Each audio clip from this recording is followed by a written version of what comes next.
Mag before and after tayo. Ayan.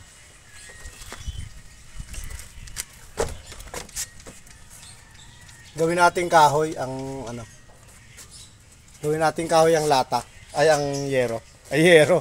Bakal. Ay tubig. Napunta sa tubig ano. Ayan. Kulang pa tayo ng dalawa.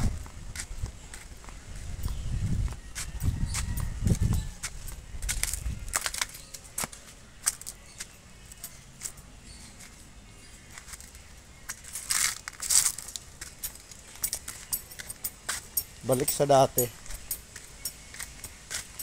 Sabay zoom in.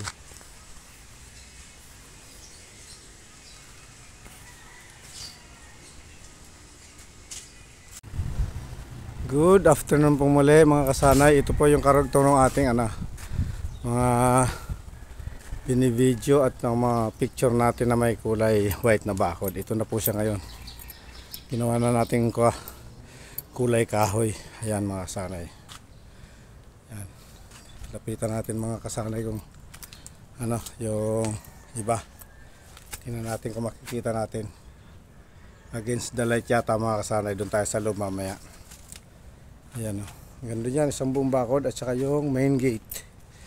Ayun yung matangkad na yon. Ayan.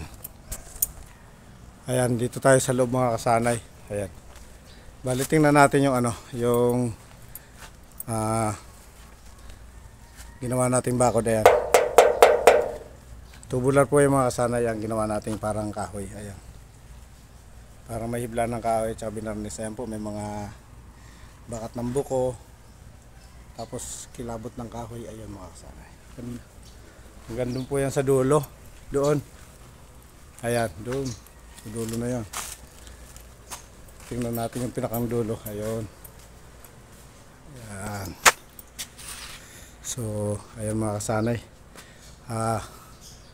Ayan po yung mga huli natin ginawa. At saka yung box type na canopy na yon. Ayan, maganda yung ginawa natin dyan. Sinadya natin tinaas yung sidings ng gutter para para hindi na makita yung bubong. Yero po ang bubong niyan mga kasana, yero. Ayan. Yero po ang bubong niyan pero walang nakitang bubong. Kahit nanubot sa may karsado bandang mataas, wala rin po nakita. So, ayan. Salamat po muli mga kasanay sa pagsubaybay sa ating munting channel. Sana po ay nakasubscribe na po kayo at nakalike and share na rin po. Sa mga susunod pong video sana po mabigyan ko pa kayo ng maraming tips at konting kasanayan sa ating mga ginagawa tungkol po sa construction. Yun lamang po muna mga kasanay. Pansamantala po, paalam.